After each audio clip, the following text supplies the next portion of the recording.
Hi, everyone. I am doing the first part of a two-part little series on affirmations. And today I want to talk about the difference between cheerleading and affirming.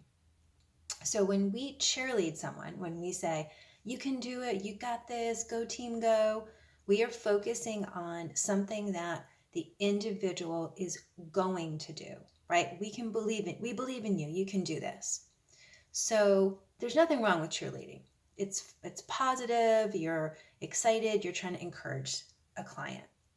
But what can go wrong with that if we're just cheerleading is that we're focusing on that client's efforts in the behavior change.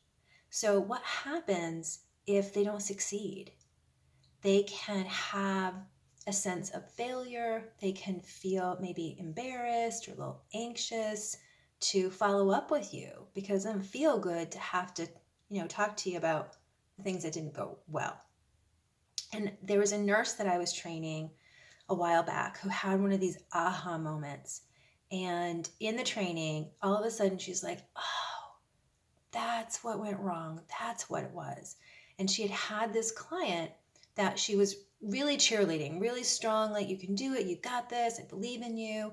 And the client didn't end up doing what she was supposed to do. And she was really uncomfortable about facing the nurse. It affected their relationship. And she avoided that follow-up meeting, and then more time went on, and eventually she ends up losing the client. And it wasn't until that moment that she realized that instead of cheerleading, what she really needed to be doing was affirming.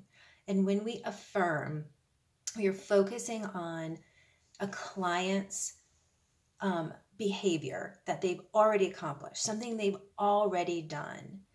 It's on a strength, ability, a skill, an inner resource. And when we focus on those type of characteristics, those are constant. They are continuing.